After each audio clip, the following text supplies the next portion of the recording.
आपने शव साधना बताई, आजकल होती है शव साधना? मतलब उसमें क्या जनरली तो शहरों में ये देखा गया है या गाँव में भी कि जैसे ही किसी आदमी की डेथ होती है, उसके बाद उसको जला दिया जाता है। तो उसके बाद कैसे? शव को जनरली जलाया इसीलिए जाता है ताकि कोई और उसका दुष्प्रयोग ना कर पाए। लेकिन मान लीजिए कि आप एक प्रॉपर जिसे कहते हैं पॉजिटिव वाले तांत्रिक हैं, जिनको कोई पर्टिकुलर साधना करने की ज़रूरत है, तो आप ज़रूर ये रीच आउट कर सकते हैं कुछ लोगों को, समझदार लोगों को कि भई मुझे साधना करने की ज़रूरत है। ठीक है? अब वो चाहे महाकाली की साधना हो, दशमद्या महाविद्या की साधना हो या भैरव की साधना हो, जो भी हो। अब जो शव साधना है उसमें किया ये जाता है कि आप एक लाश को, शव को पहले लिटाते हैं अटेंशन पोजीशन में। उसका मुँह खोला जाता है एंड उसके मुँह में तेल भरा जाता है एंड फिर उसका जो मुँह है उसको हल्का बंद करके उसमें बत्ती डाली जाती है एंड बेसिकली उसमें फिर दिया जलाया जाता है। तो ये होता है जो ज़मीन के ऊपर काम हो रहा है। ज़मीन के नीचे चारों कॉर्नर्स में अलग-अलग कुछ जड़ी-बूटियाँ स्पेसिफिक होती हैं जो गाड़ी जाती हैं। इसको कीलन कहा जाता है।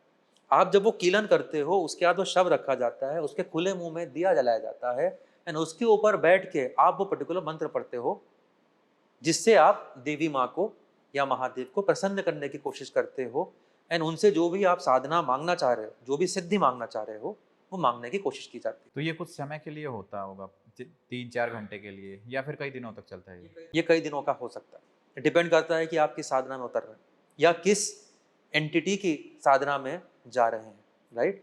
बट टिपिकली मैंने जो देखे हैं वो एक रात के ही होते हैं, कि उसके पहले कई दिनों का हवन चल रहा होता है, कई दिनों की प्रिपरेशन चल रही होती है, उसके बाद आप इसमें जाके उतरते हो।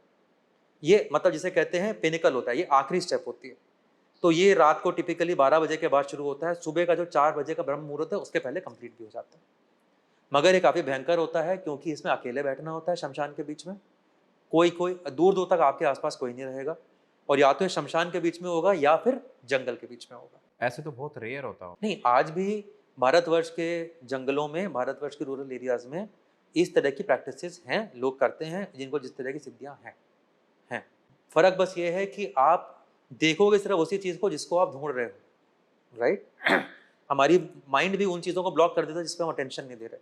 आज सुबह आप ऑफ़िस आए, अब मैं आपसे पूछूँ रास्ते में सिग्नल कितने आए? सफ़ेद रंग की गाड़ियाँ कितनी आई? आपको नहीं याद, कि आपके माइंड ने वो सब लॉकअप कर रखा है। आप यहाँ तक गाड़ी भी ऑटो पायलट पे चला के आ चुके हो। तो पॉइंट ये है कि आप ये ढूँढ ही नहीं रहे हो। अब अगर आप कॉन्शियसली ये ढूँढने निकलो कि मुझे ऐसे किसी से मिलना है जिसने कि मुंड साधना या नर साधना या शव साधना कर रखी है, या मुझे सीखना है कि शिव साधना कैसे होती है, तो आपको कोई ना कोई बताने वाला ज़रूर मिलेगा। प्रकृति या जो महादेवी हैं, वो किसी भी एंगल से क्रूर नहीं है। अगर आप कोई चीज़ सच्चे मन से माँगोगे तो आपको मिलेगी। चाहे वो शव साधना हो, चाहे वो सिंपली आपकी लाइफ में शांति हो कि मेरे बच्चे बड़े हों, अच्छे स्कूल जाएँ, अच्छे कॉलेज जाएँ, अच्छी नौकरियाँ मिलें। आप वो जो माँगोगे आपको मिल सकता है। सवाल ये है कि माँगते क्या हो सच्चे मन से, जो माँगोगे मिलेगा।